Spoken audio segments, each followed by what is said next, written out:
وسهلا يا رمضان شهر التوبة والغفران مرحبا بك رمضان رمضان نحمده ونصلي على رسوله الكريم اما بعد فاعوذ بالله من الشيطان الرجيم بسم الله الرحمن الرحيم رب اشرح لي صدري ويسر لي امري واحلل عقدة من لساني يفقهوا قولي۔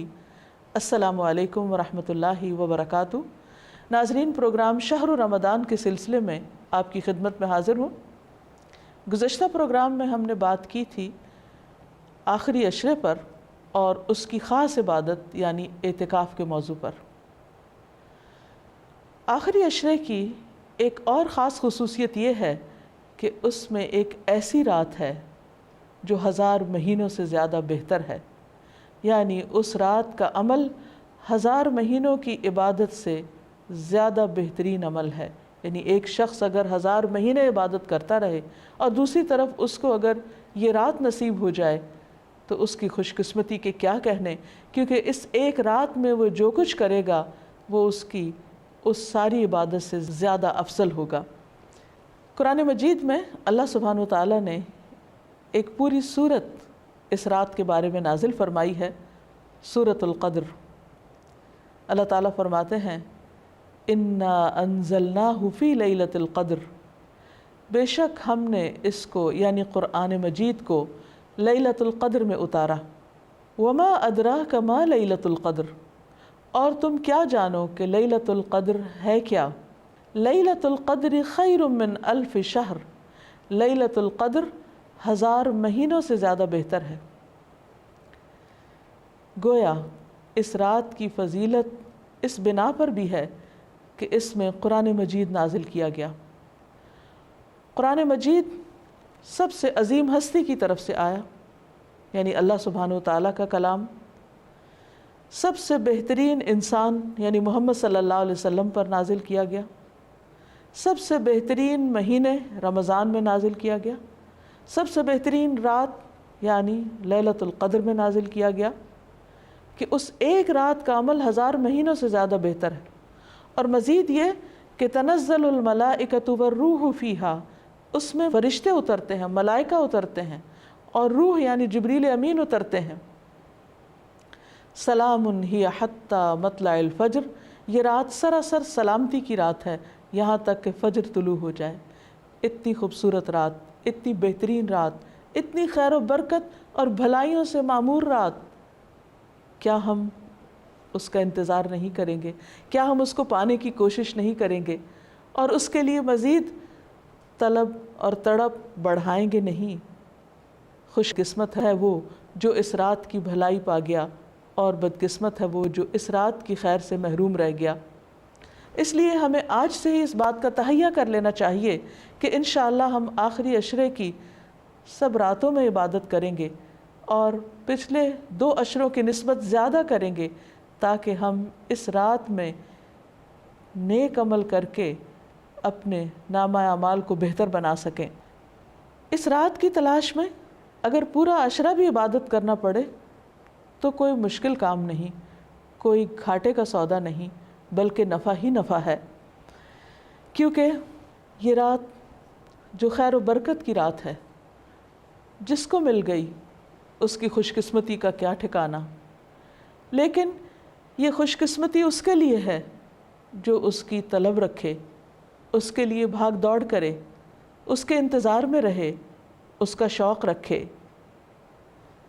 یہ رات جس میں فرشتے اترتے ہیں، اس کے بارے میں نبی صلی اللہ علیہ وسلم نے مزید وضاحت کی، فرمایا، حضرت ابو ہریرہ سے روایت ہے کہ ان الملائکۃ تلک اللیلۃ فی الارض اکثر من عدد الحصی، بلا شبہ اس رات کو زمین میں فرشتوں کی تعداد کنکریوں سے بھی زیادہ ہوتی ہے۔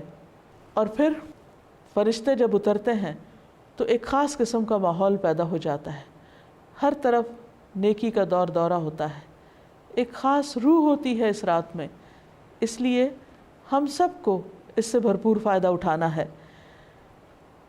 کیونکہ ایک اچھا عمل 1000 ماہ کے عمل سے بہتر ہے۔ حضرت انس سے روایت ہے کہ رمضان آیا تو رسول اللہ صلی اللہ علیہ وسلم نے فرمایا ان هذا الشهر قد حضركم وفيه ليلة خير من 1000 شهر من حرمها فقد حرم الخير كله ولا يحرم خيرها الا محروم، کہ لوگو یہ مہینہ جو تم پر آیا ہے اس میں ایک ایسی رات ہے جو 1000 مہینوں سے بہتر ہے، جو شخص اس سے محروم رہا وہ ہر بھلائی سے محروم رہا۔ اس رات کی سعادت سے صرف بد نصیب ہی کو محروم کیا جاتا ہے، یعنی حقیقی معنوں میں بد نصیب وہ ہے جو اس رات کی عبادت سے محروم رہے، اس رات کی خیر سے محروم رہے۔ لیلۃ القدر آخری عشرے کی کوئی بھی رات ہو سکتی ہے، لیکن نبی صلی اللہ علیہ وسلم نے خاص طور پر طاق راتوں میں اسے تلاش کرنے کا حکم دیا ہے۔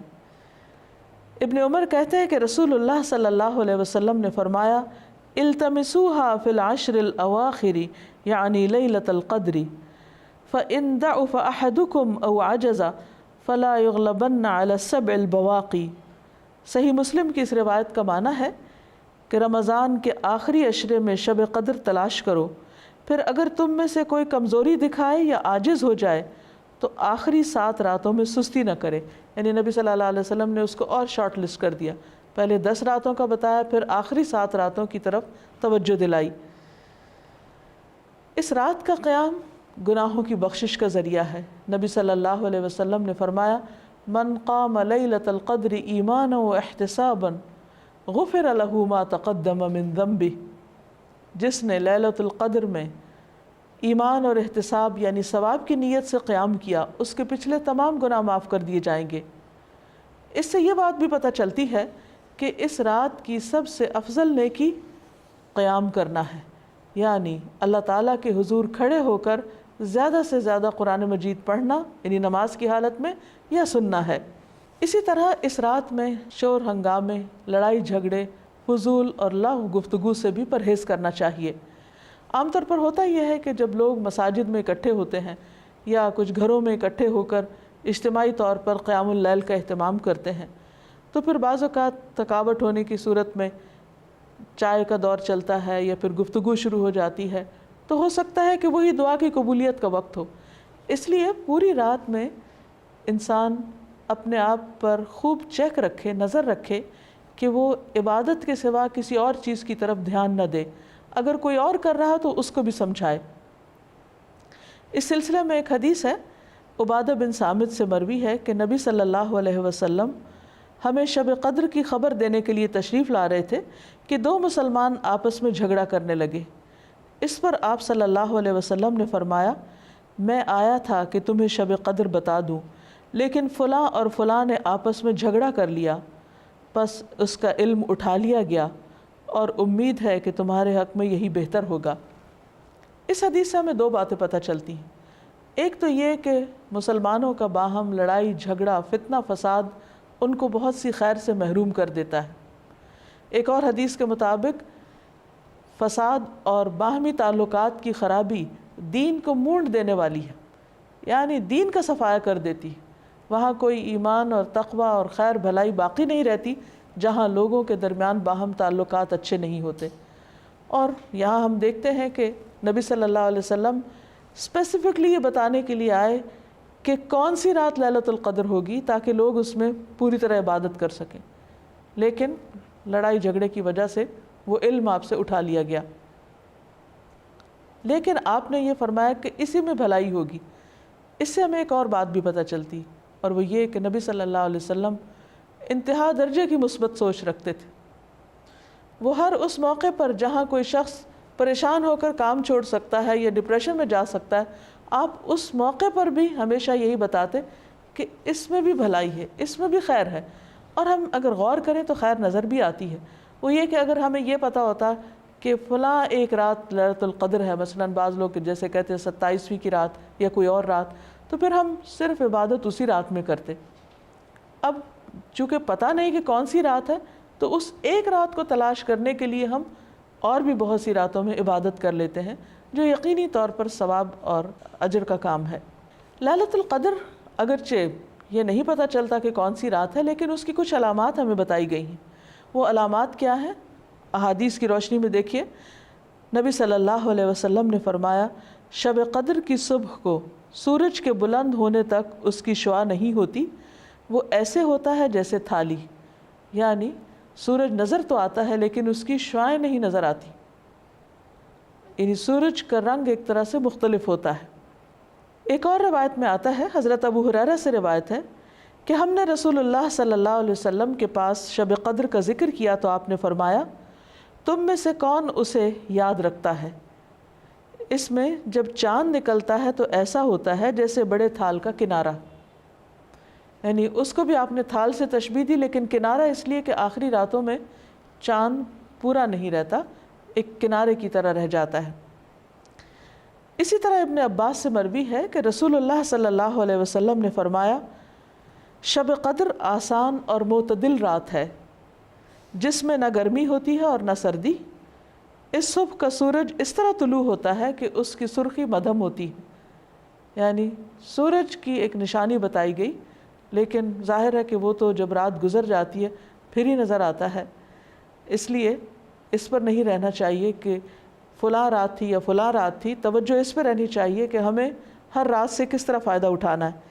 ایک اور روایت میں آتا ہے، حضرت زر سے روایت ہے، انہوں نے کہا کہ میں نے ابی بن کعب کو یہ فرماتے ہوئے سنا، ان سے کہا گیا کہ حضرت عبداللہ بن مسعود فرماتے ہیں کہ جو آدمی سارا سال قیام کرے وہ لیلۃ القدر کو پہنچ گیا۔ حضرت ابی فرمانے لگے کہ اللہ کی قسم جس کے سوا کوئی معبود نہیں، وہ شب قدر رمضان میں ہے۔ وہ یقین کے ساتھ قسم کھاتے ہیں، اللہ کی قسم بے شک میں جانتا ہوں وہ کون سی رات ہے۔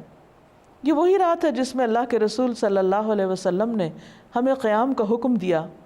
اس رات کی صبح 27 تاریخ تھی اور اس کی علامت یہ تھی کہ سورج طلوع ہوا تو اس کی سفیدی میں شعاع نہ تھی، اور یہ ہو سکتا ہے کہ اس سال 27ویں رات ہو، لیکن یہ ضروری نہیں کہ صرف 27ویں رات ہی شب قدر ہو۔ ام المومنین حضرت عائشہ کہتی ہیں کہ میں نے پوچھا اے اللہ کے رسول صلی اللہ علیہ وسلم، اگر میں شب قدر پالوں تو اس میں کیا کہوں، یعنی کون سی خاص دعا مانگوں؟ آپ نے فرمایا کہو اللہم انک عفو کریم تحب العفو فاعف عنی، اے اللہ تو معاف کرنے والا ہے، کرم فرمانے والا ہے، معاف کرنے کو پسند کرتا ہے، پس تو مجھے معاف کر دے۔ اس سے یہ پتہ چلتا ہے کہ اس رات بھی زیادہ سے زیادہ اللہ سبحانہ و تعالیٰ سے بخشش کی دعا کرنی چاہیے، معافی اور درگزر کی دعا کرنی چاہیے۔ اس کے علاوہ انسان قرآن مجید کی تلاوت کر سکتا ہے، اگر خواتین نماز نہ پڑھ سکیں تو ذکر اذکار کر سکتی ہیں، تسبیحات کر سکتی ہیں، اپنی غلطیوں کی معافی مانگ سکتے ہیں ہم سب، کیونکہ اللہ تعالیٰ بندے کی توبہ سے خوش ہوتے ہیں۔ ایک حدیث میں آتا ہے کہ نبی صلی اللہ علیہ وسلم نے فرمایا ایک آدمی گناہ کرتا ہے پھر کہتا ہے کہ اے اللہ میرا گناہ معاف کر دے، تو اللہ تعالیٰ فرماتا ہے کہ میرے بندے نے گناہ کا کام کیا اور اسے علم ہے کہ اس کا کوئی رب بھی ہے جو گناہوں کو معاف فرماتا ہے اور ان پر مواخذہ کرتا ہے، میں نے اپنے بندے کو معاف کر دیا۔ یعنی اللہ تعالیٰ اس بات سے خوش ہوتے ہیں کہ بندہ اللہ تعالیٰ سے معافی کی دعا مانگے۔ پھر اللہ تعالیٰ بخشش کا وعدہ بھی کرتے ہیں۔ رسول اللہ صلی اللہ علیہ وسلم نے فرمایا کہ شیطان نے اللہ عز و جل سے کہا مجھے تیری عزت اور جلال کی قسم، میں تیرے بندوں کو اس وقت تک گمراہ کرتا رہوں گا جب تک ان کے جسم میں روح رہے گی، یعنی جب تک وہ فوت نہیں ہو جاتے۔ اور اللہ تعالیٰ نے فرمایا مجھے اپنی عزت اور جلال کی قسم، جب تک وہ مجھ سے معافی مانگتے رہیں گے میں بھی انہیں معاف کرتا رہوں گا۔ یعنی اللہ تعالیٰ کو معاف کرنا پسند ہے، اس لیے خصوصی طور پر لیلۃ القدر میں اپنے گناہوں کی معافی مانگنی چاہیے، کیونکہ اس میں قبولیت کی گھڑیاں ہوتی ہیں۔ اور استغفار کا فائدہ یہ بھی ہے کہ انسان عذاب سے محفوظ رہتا ہے۔ قرآن مجید میں آتا ہے کہ اللہ تعالیٰ ان کو عذاب نہیں دیں گے جب تک وہ استغفار کرتے رہیں گے۔ کوئی بھی انسان یا قوم اپنی کوتاہیوں، غفلتوں، گناہوں کی وجہ سے اللہ تعالیٰ کو ناراض کر دیتی ہے، لیکن اللہ تعالیٰ رب الرحیم ہیں، غفور الرحیم ہیں، وہ اپنے بندوں کو معاف کر دیتے ہیں۔ لہٰذا اس موقع پر ہمیں انفرادی توبہ کے علاوہ اجتماعی توبہ بھی کرنی چاہیے۔ قرآن مجید میں اللہ تعالیٰ فرماتے ہیں وَتُوبُوا إِلَى اللَّهِ جَمِيعًا أَيُّهَا الْمُؤْمِنُونَ، اے مومنو سب مل کر اللہ سے توبہ کرو، اللہ تعالیٰ معاف فرمانے والا ہے، خواہ انسان کے گناہ آسمان کی بلندیوں تک ہی کیوں نہ پہنچ جائیں۔ اور آپ صلی اللہ علیہ وسلم نے یہ بھی فرمایا کہ جو آدمی یہ بات پسند کرتا ہے کہ اس کا اعمال نامہ اسے خوش کر دے تو وہ کثرت سے استغفار کیا کرے۔ ایک اور روایت میں آتا ہے خوشخبری ہے اس کے لیے جو اپنے نامہ اعمال میں بکثرت استغفار پائے۔ اللہ تعالیٰ سے دعا ہے کہ اللہ تعالیٰ ہمیں یہ رات نصیب فرمائے اور ہمارے گناہوں کی بخشش فرما دے اور اپنی رحمتوں کا نزول ہم سب پر کرے۔ وآخر دعوانا ان الحمد للہ رب العالمین۔ السلام علیکم ورحمۃ اللہ وبرکاتہ۔ التوبة والغفران مرحبا بك رمضان رمضان